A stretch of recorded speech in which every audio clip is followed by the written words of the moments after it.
So yan, nandito tayo ngayon. Yung mga pagkain, yung hati-hati. Gusto ko yung mga gulay. Kami naman yun. Ano yung mga gulay, di ba? So yan, Oh, yung mga prutas. mga gulay. Ang mga gulay, pwede rin. So, fruit. Hello.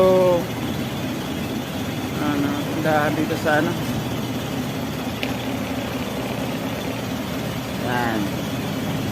So, yung nakikita natin, pwede nakikita rin natin sa Pilipinas. Kaya, Puro ganun lang. oo. Pero okay na rin yan. Ha? Puro ganyan lang eh.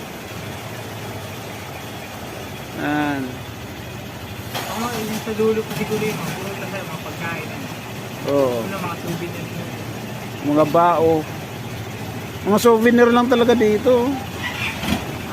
Uy, musok.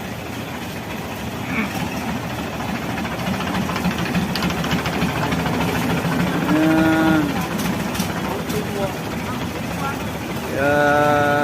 So, yan. Yung mga nakikita yung mga paninda dyan. Yan. Diba? So, mga paninda. May kasalubong. Mga paninda nila dito. Ito to. Paninda. So yan, mga paninda dito yan. Mga paninda dito dyan. Galing naman, maganda rin naman. Mga paninda. Yan. Mga paninda dito sa floating. Yan.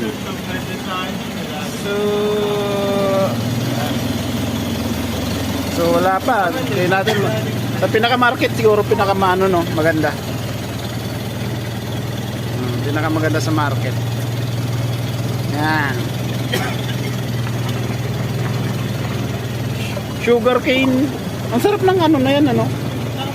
Yung nainom na ininom. Sarap, di ba? Masarap, di ba? Masarap. Maganda binta sa atin yun, ah. Galing eh. Sarap na sugar cane. Ano to kung?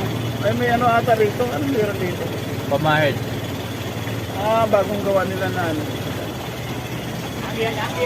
Eh, may pwede pala mag-inom diyan. Pwede Inom si tatay. mag-inom eh. Sabi niya, inom tayo. Hindi, nag-ano nga siya, tagay daw tayo. Naintindihan ba ba? Bihira to. Parang sinadya naman tong coating na to, ano? Parang sinadya lang, ano? Yan, okay, yan. So dito na naman tayo. Yan.